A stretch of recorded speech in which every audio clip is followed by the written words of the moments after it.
Talofa, and welcome to the 8th episode of Shop Talk. Today I'm here with Lex. Lex, say hi. Hi. And also Demetrius is joining us. Hello. So Lex, where are you from? What year are you? I'm a junior, third year. I'm from Arlington, Virginia, DC area. That's fun. Yeah. Yeah. You might remember Harry is from a similar area. Oh, that's so true. He's from Fairfax, Virginia, which Is- everyone's like, oh, so you guys must have grown up together. And it's no, we live 40 minutes apart. And we actually had met before Collaborative Arts once. You had? Yeah, at a theater, after school theater thing. Oh, dang. But we weren't friends until then. So, little fun fact. I like that story. So today we are going to be finger painting as our little activity. Yeah. And Lex, you ready to start? I'm so ready. Awesome. Is there like a tactic we want to take here? Or is it like more free expression? Free expression. Pollock-esque? Yeah. Okay. Yeah, just free expression. Just gonna, yeah, there we go. All right. So a lot of the work you've produced since being here has been experimental and usually in the medium of film. Who or what are your inspirations when creating new films? Great question. I don't know. I love films. I watch a lot of them. Mhm. I always I obsess over like directors and stuff. So like, I don't know. I used to really be into Wes Anderson, which I think you Ooh. can see in my work a little bit. Yeah. Last year I was very into David Lynch. Don't know who that is. He did Eraserhead. Oh, I don't know what that movie is. And he's a crazy guy, but he's great. He makes really cool, weird, surreal stuff. And Yeah. I'm just doing polka dots. Why do I always just do polka dots? I don't know. Polka dots are very you though. They are very me. I'm gonna try to do other shapes. But yeah, those are directors I like. Kubrick is great. Mike Mills I like a lot. Nice. That kind of thing. I just watched for the first time a couple days ago. Oh God, what's the movie called? The Great Budapest Hotel. Grand Budapest, Hotel. whatever. Yeah, It's a good one. very early inspiration for me. The great Ray Fiennes is in that. Which one is Ray Fiennes? He's the main. Oh, Voldemort? Yeah, Voldemort. Yeah. Yeah, with the nose. Yeah. People always said my dad looked like him, and I was like, I don't see it. But Well, I've never seen your dad, but I'm sure it's true. I think they just share a forehead. I think that's the. Not in a bad way. He doesn't have a 5 head. It's just Yeah. like stately foreheads across the board. Interesting stuff. Really. Yeah, really super, super great. Yeah. Last year you came out with a film called Baby Blue. What was the creation process of that like, and what did that film mean to you?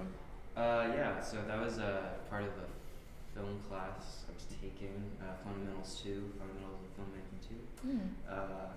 Cause the whole thing with that class is you basically make like one film for the whole semester. So it's, I learned a lot about like film production and pre-production and just like, I don't know. I feel like most film projects I've done have been kind of like fucking it up or just kind of like doing it at the last second, very guerrilla. And this was like, oh, you can like plan stuff and like, I don't know. It was cool. But the film, what was it? It was about this girl who has a boyfriend, and then she cheats on her boyfriend with this weird clown guy, and it escalates, and it's just craziness, and it's I don't know. It was an experiment. It was an experiment. I think I had a good time making it. Yeah. Emma Grace was in it. She's in Collaborative Arts. R.I.P. Emma Grace. Emma Grace. She's in London. I'm sure she'll be on the show in the spring. But yeah, she was great, and it was just a good experiment. I don't know. There's a lot in there that feels very personal to me. That's like hard to talk about. Mm-hmm. But that I guess you probably wouldn't get unless you're like literally me. So I don't know. I had a good time with it. Yeah. Yeah. You've also been known to delve into visual mediums, such as the mural that you have up on the 12th floor. What's the story behind the design of that mural? Okay, so the story of that was Ichai asked me to. Well, okay, I'd done all this stuff for Tech in Action. I'd done these like little digital art pieces from my own. I don't know what the hell that is. It's a drill. That's great. One of those famous Tish building drills, you know, Yeah. people are always doing.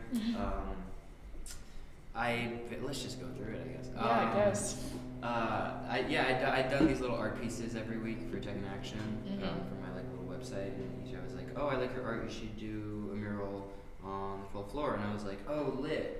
I was like, cool, and then I spent the whole summer trying to come up with one thing because I was like, oh, it's gonna be immortalized on Tish, like, oh my god, like hundreds of years from now, Tish will still be here, and it'll be like, it'll still be there. And then I talked to him later when I was doing it, and he was like, oh yeah, they're gonna lose this floor in like a couple of years, so they're probably gonna paint over it soon. But anyway, I don't know. It's all good art. No, there's no such thing as permanent art. What was I talking about? Oh, that it's a kind of a Mother Earth vibe.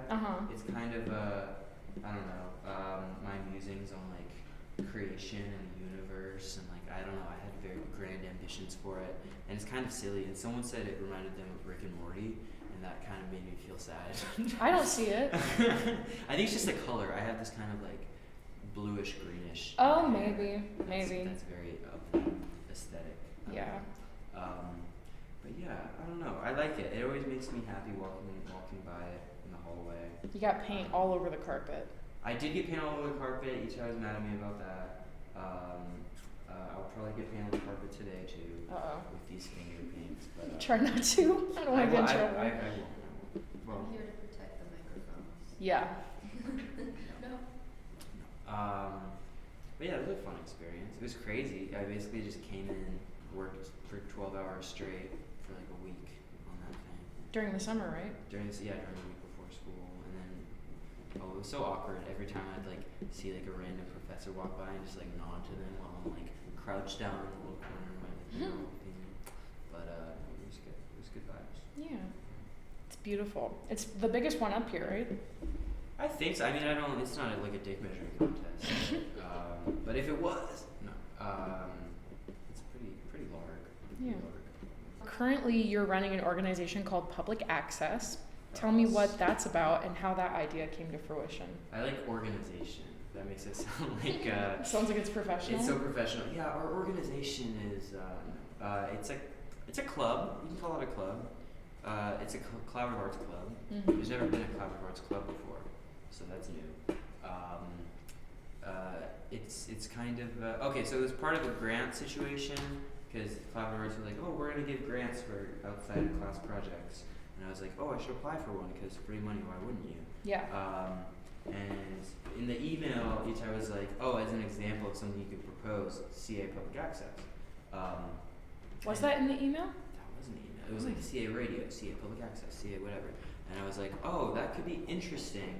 And I've always like liked public access TV, like aesthetically. Like I think there's something fun about. If you don't know public access TV, which apparently a lot of people don't know, because I was talking to people about it, and they're like, oh, what's that? Because I guess cable's just dead now.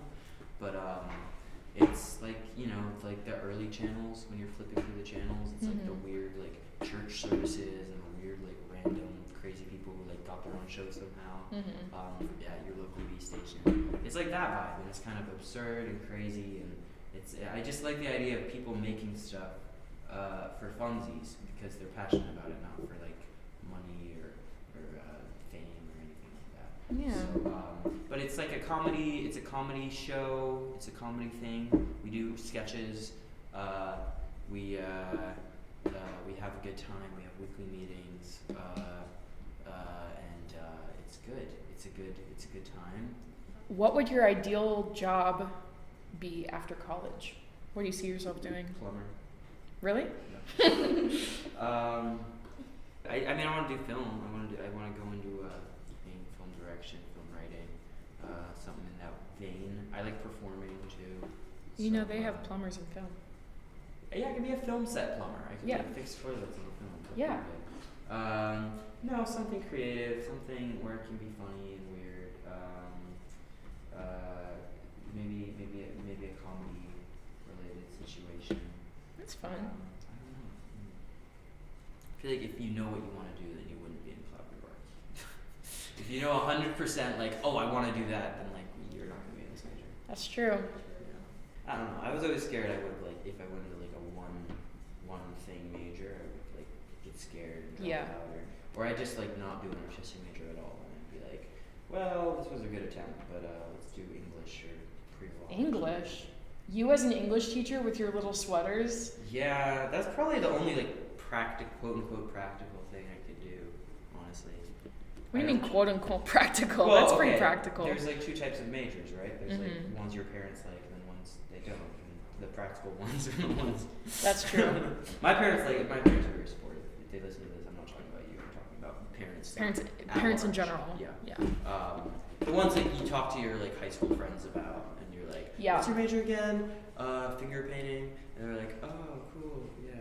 That's why I chose finger painting, because that's my little like joke that I like to do. Oh. Like, I will like talk to all my like friends from home, and they'll be like, "Yeah, so I'm in like neuroscience," and they'll be like, "Yeah, I'm in labs every day and stuff," and I'm like, "Oh, cool, so I did finger painting today." It's just very absurd. If you could work with any director in the world, who would it be? Good question. Living or dead? Living or dead? Okay. I really like. I like Robert Altman a lot. I'd love to. He was a great director What he from the '70s. He made. You probably heard of MASH. No. I just saw Grand Budapest Hotel. Okay, so he's done a lot of famous movies. He did MASH. He did The Long Goodbye with Elliot Gould. He did Three Women. He did The Player.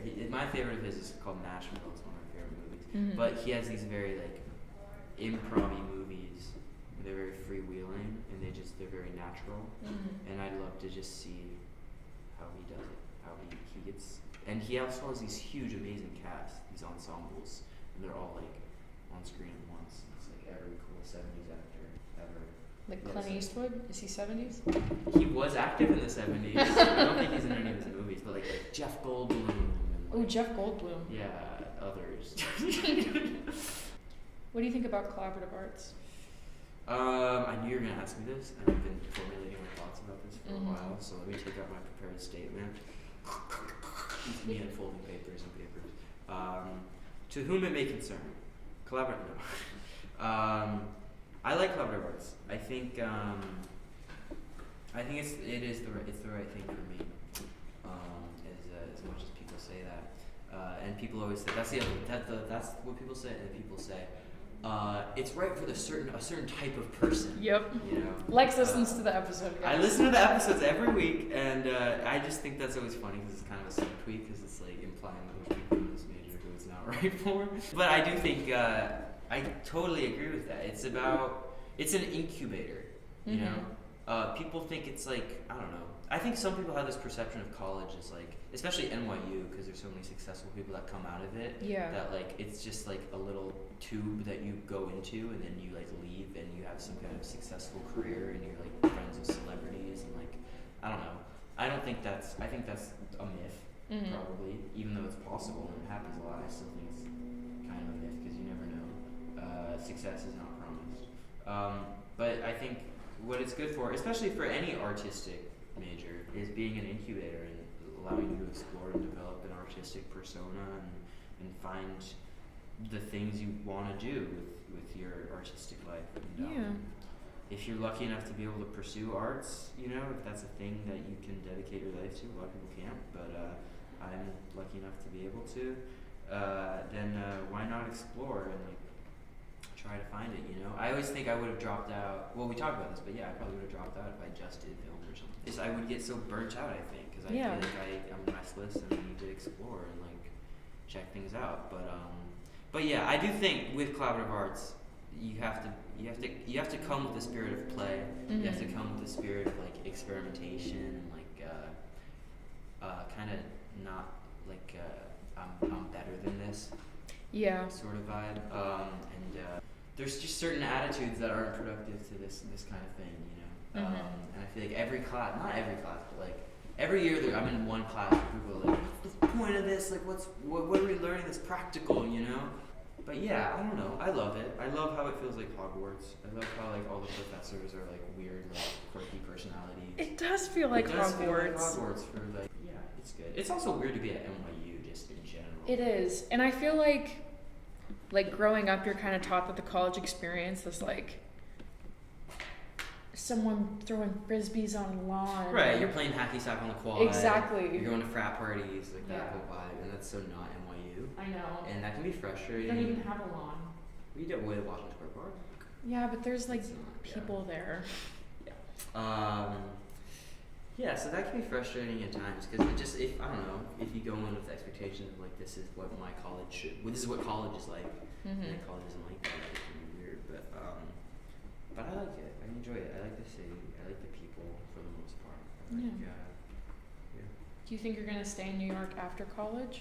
Yeah. I mean, I think I'm gonna travel. Mm-hmm. I think I'm gonna go see the world because I've never like left the country. You're gonna have your eat, pray, love moment. Yeah, I'm gonna have my eat, pray, love moment. I'm gonna meditate in an ashram. I'm gonna like, go to Italy and eat pasta, and then I'll probably come back here because I like the city a lot. Yeah. So, yeah, and then I'll become a wildly successful filmmaker, and I'll be like, cool, but when according to time.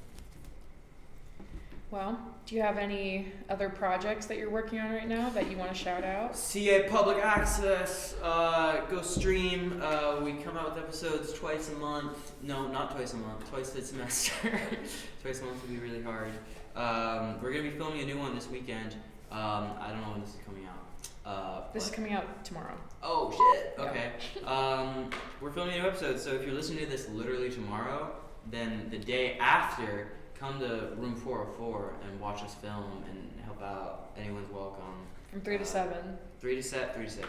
3 to 6. But yeah, it's gonna be a good time. We're gonna have a lot of fun, and you should come by. And if you can't come by, then you should watch the episode. It's gonna be out December 15th on YouTube and socials, and follow CA Public Access on Instagram and TikTok. We have a TikTok now. It's funny. I think it's funny.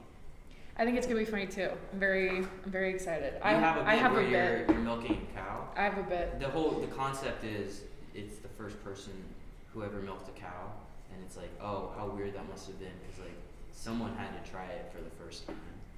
I already outlined the whole thing. It's in the Google Drive. Really? Okay. Yep. I'm gonna look it up right after this. Very exciting Hugely stuff. excited. Yeah. But yeah, we're doing really intellectual work here. At Super Public intellectual.